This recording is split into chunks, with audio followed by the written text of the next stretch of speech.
warahmatullahi wabarakatuh. Perkenalkan, nama saya Rahmat. Saya dari kelas PAI 2A.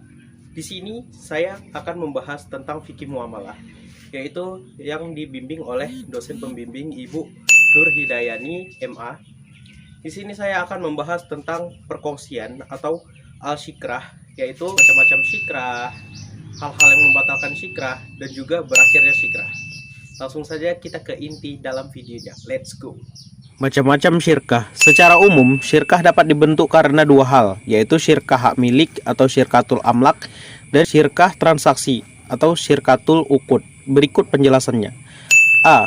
Syirkah hak milik atau syirkah amlak, yaitu persekutuan antara dua orang atau lebih dalam kepemilikan salah satu barang dengan salah satu sebab kepemilikannya, seperti jual beli, hibah, ataupun warisan.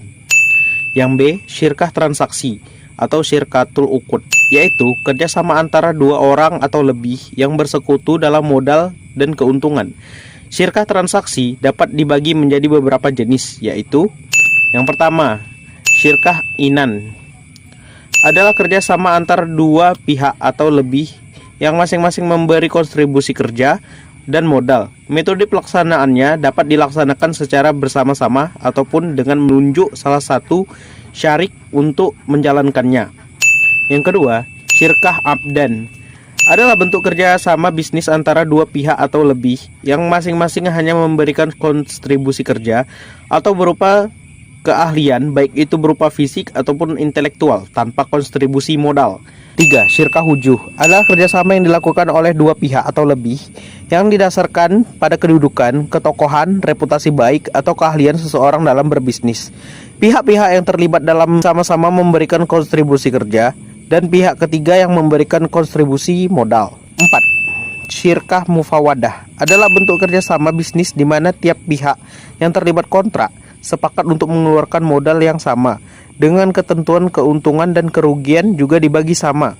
Mereka juga menanggung kafalah dan wakalah secara sama-sama. 5.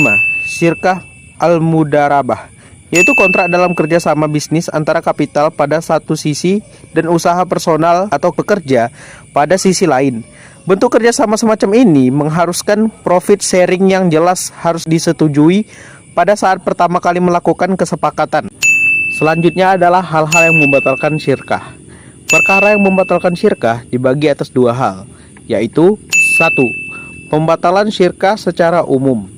Contohnya adalah pembatalan dari salah seorang yang bersekutu. Yang kedua, meninggalnya salah seorang syari. Yang ketiga, salah seorang syari murtad atau membelot ketika perang. Yang keempat, gila.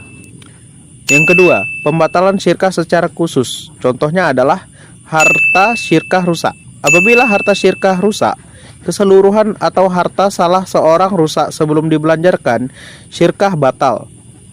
Yang kedua, tidak ada kesamaan modal. Apabila tidak ada kesamaan modal dalam syirkah muwafidah pada awal transaksi, perkongsian batal. Sebab itu merupakan syarat transaksi muwafidah.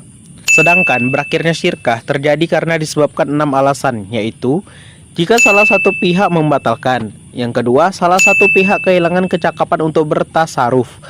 Yang ketiga, salah satu pihak meninggal dunia. Yang keempat, salah satu pihak ditaruh di bawah pengampunan. Yang kelima, salah satu pihak jatuh bangkrut. Dan yang keenam, modal para anggota syirkah lenyap sebelum dibelanjakan. Dengan begitu berakhirlah pembahasan saya tentang al-syikrah dan macam-macamnya, ataupun hal-hal yang membatalkan dan berakhirnya syirkah. Lebih kurangnya saya mohon maaf. Kepada Allah saya memohon ampun. Wabillahi taufiq wal hidayah. Assalamualaikum warahmatullahi wabarakatuh. 運命がどうか未来とかって言葉がどう